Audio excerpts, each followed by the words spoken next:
शाळेतील परसबाग तयार करण्यासाठी आम्ही कॅरेटचा उपयोग केला.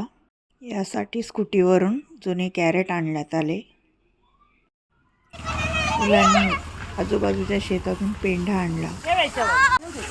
परसबाग तयार करण्यात मुलांचा सहभाग खूप होता. ही बघा कशी माती घेऊन येत आहेत. नाही बोलता खूप माती झाली. तरी 6 कॅरेट भरण्यासाठी माती कमीच पडत होती. मॅडमनी मुलांच्या सहकार्याने कुंड्या तयार करून घेतल्या. मुलांचा सहभाग खूप मोठा होता. ही बघा चुलीतील राख आणली मुलांनी सर्व कामामध्ये उत्साहाने भाग घेतला. पण अजूनही माती हवी होती आणि मग बरीचशी मुलं गेली मातीच्या शोधात.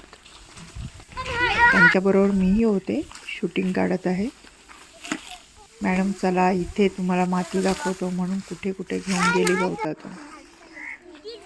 आणि शेवटी त्यांना भरपूर माती मिळाली. अशा पद्धतीने आम्ही माती गोळा केली. त्या पिशव्या मी धरल्या आणि निघालो.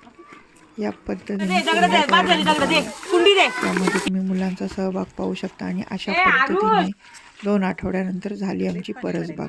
या परसबागेची मुलं काळजी घेतात, स्वतः काळजी घेतात. अशा पद्धतीने तयार झाली आमची भेले शाळेची परसबाग.